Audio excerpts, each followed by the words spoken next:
ആഗോള കത്തോലിക്ക സഭ പ്രത്യാശയുടെ തീർത്ഥാടകരാകുവാൻ ആഹ്വാനം ചെയ്തുകൊണ്ട് ആഘോഷിച്ച 2025 ജൂബിലി വർഷത്തിന് കോഴിക്കോട് അതിരൂപതയിൽ പ്രൗഢമായ സമാപനം.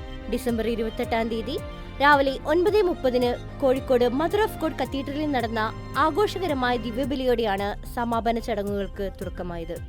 അതിരൂപത അധ്യക്ഷൻ അഭിവന്ദ്യ വർഗീസ് ചക്കാലക്കൽ പിതാവിന്റെ മുഖ്യ കാർമ്മികത്വത്തിലാണ് ദിവ്യബലി അർപ്പിക്കപ്പെട്ടത്.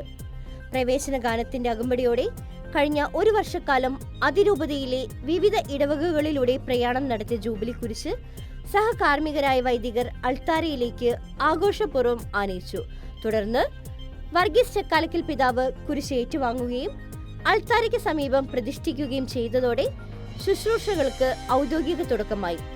ദിവ്യബലി മധ്യേ അതിരൂപത വികാരി ജനറൽ മോൺസിഞ്ഞോർ ഡോക്ടർ ജെൻസൺ പുത്തൻവീട്ടിൽ സന്ദേശം നൽകി. ജൂബിലി വർഷം അവസാനിച്ചാലും പ്രത്യാശയുടെ തീർത്ഥാടനം വിശ്വാസികളുടെ ജീവിതത്തിൽ ഒരിക്കലും അവസാനിക്കുന്നില്ല. ജീവിതത്തിന്റെ പ്രതിസന്ധികളിൽ തളരാതെ പ്രത്യാശയോടെ മുന്നേറാൻ ഓരോ ക്രിസ്ത്യാനിയും കടപ്പെട്ടിരിക്കുന്നു, അദ്ദേഹം ഓർമ്മിപ്പിച്ചു. തിരുക്കുടുംബത്തിന്റെ മാതൃക പിന്തുടർന്ന് പ്രത്യാശയിൽ ജീവിക്കാൻ വിശ്വാസികളെ ആഹ്വാനം ചെയ്തുകൊണ്ട് ജൂബിലി വർഷത്തിന് സമാപനം കുറിച്ചു.